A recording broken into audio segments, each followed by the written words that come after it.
কেমন আছো তোমরা? জানি তোমরা আমাকে ভুলেই গেছো, কারণ এই এতদিন ধরে আমি কোনো ভিডিও দিইনি।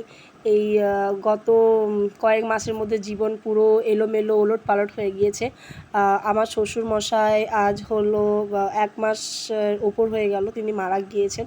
তো যে কারণে জীবনটা এখন একটু অন্যরকমভাবেই যাচ্ছে।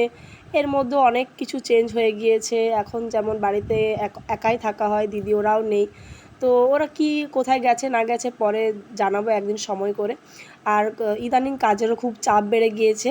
এখানে কাজ করা হচ্ছে, ঘরবাড়ি এতটাই নোংরা হয়ে থাকছে, না পাচ্ছি নিজেকে সময় দিতে, না ঘরবাড়ি পরিষ্কার করতে পারছি, না বাচ্চা সামালতে পারছি। মানে কি বলবো, যেহেতু এখন সম্পূর্ণ আমি একা বাড়িতে থাকি বাচ্চা নিয়ে, কাজগুলো করতে একটু খুব কষ্ট হয়। তো ভিডিও করার কথা তো সেখানে আমি ভাবতেই পারি না, তাও সাহস করে ভাবলাম যে চলো ভিডিওটা শুরু করা যাক। বড় অনেক এনকারেজ করলো, তাই আবারও চলে এসেছি তোমাদের সামনে। চেষ্টা করছি নিজের মতো করে নিজের সংসারের খুঁটিনাটি কাজগুলো ভিডিওর মাধ্যমে তুলে ধরার। যদি তোমাদের ভালো লেগে থাকে ভিডিওগুলো অবশ্যই পাশে থেকো। আর মেয়েকে খাবার দিয়ে দিয়েছিলাম, একজন এসেছিলো মেশিন সারতে, তাই বর সময় পায়নি, তাই এখানে আমিও মেয়ের সাথে একটু ডালিয়ে খেয়ে নিয়েছিলাম। তারপরে একটু মনটা খারাপ হয়ে গেছিলো, আর ভিডিও নিইনি, কারণটা শুনে নাও। তো এতক্ষণ ধরে আর কোনো ভিডিও করা হয়নি, কারণ একটু মনটা খারাপ হয়ে গিয়েছিল। তো ব্যাপারটা হচ্ছে যে আজকে আমার মায়ের আসার কথা ছিল, তো আমার বর বলেছিল আনতে যাব, কিন্তু ওর একটু কাজ পড়ে গিয়েছিল, আর তার উপর সে বৃষ্টি হচ্ছিল, যে কারণে ও আনতে যেতে পারেনি। কিন্তু এইদিকে আমি রান্না বান্না করে সব রেডি করে, না বাবা এটা আও না, এটা লিপস্টিক, বলো কি। তো রান্না বান্না সমস্ত কিছু রেডি করে বসেছিলাম, বাট ও যেহেতু যায়নি, তো একটু মনটা খারাপ হয়ে গেছিলো বলে ওর সাথে কথাবার্তা বলিনি। তারপর আবার নিজেকে বোঝালাম যে না। তো যাই হোক, মনটা একটু ভালো করার জন্য দুপুরবেলায় যখন মেয়ে ঘুমোচ্ছিল একটু সেজে গুজে রিলস বানাতে বসেছিলাম। কি রিলস বানাবো, একটা কি দুটো রিলসই বানিয়েছি, তারপরে মেয়ে উঠে গিয়েছে। এই তো দেখো এখন আমার কাছে বসে আছে। বাবা তোমার মাথা কোনটা, তোমার নাক কই, ওইখানে দেখো, ওই দিকে দেখাও, নাক কই, কোনটা নাক তোমার, আঙ্গুল দিয়ে দেখাও কোনটা নাক। হ্যাঁ ওটা তো আঙ্গুল, তোমার আঙ্গুল দিয়ে এইভাবে দেখাও যে এটা নাক। এটা পা, হ্যাঁ ওটা পা। আচ্ছা তোমার কান কই, কান। তোমার চোখ কই, আর তোমার জিভ, জিভ।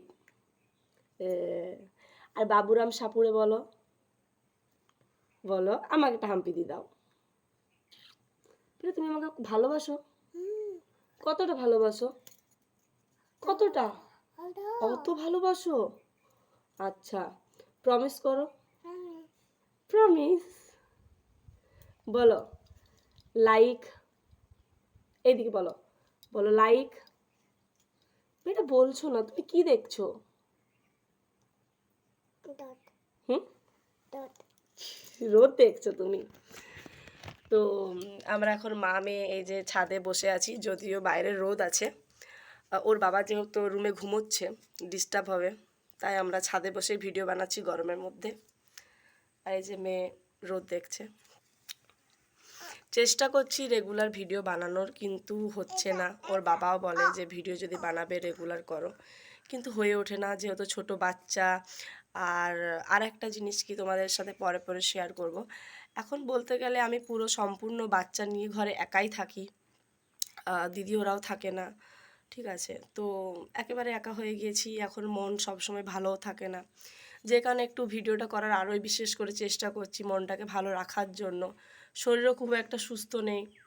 তুমি শুনছো কি বলছি, আমি কি বলছি, এটা বলে দাও লাইক। তো যেটা বলছিলাম, এখন থেকে চেষ্টা করব ভিডিও ডেলি করার। তো এইটাই আজকে। আর কি করব না করব দেখি দেখি, কিন্তু ভিডিওটা এখানে শেষ করছি। যদি প্রথমবার হয়ে থাকো অবশ্যই ভিডিওটাকে শেষ পর্যন্ত দেখো, একটা লাইক করে দিও, চ্যানেলটাকে সাবস্ক্রাইব করে দিও। আর যারা পুরনো আছো তারা তো জানোই। তো ঠিক আছে, টাটা, আজকের মতন এখানেই ভিডিওটাকে শেষ করছি। বাই বাই করে দাও। ঠিক আছে তুমি বাই বাই, বাই বাই বলো, সি ইউ।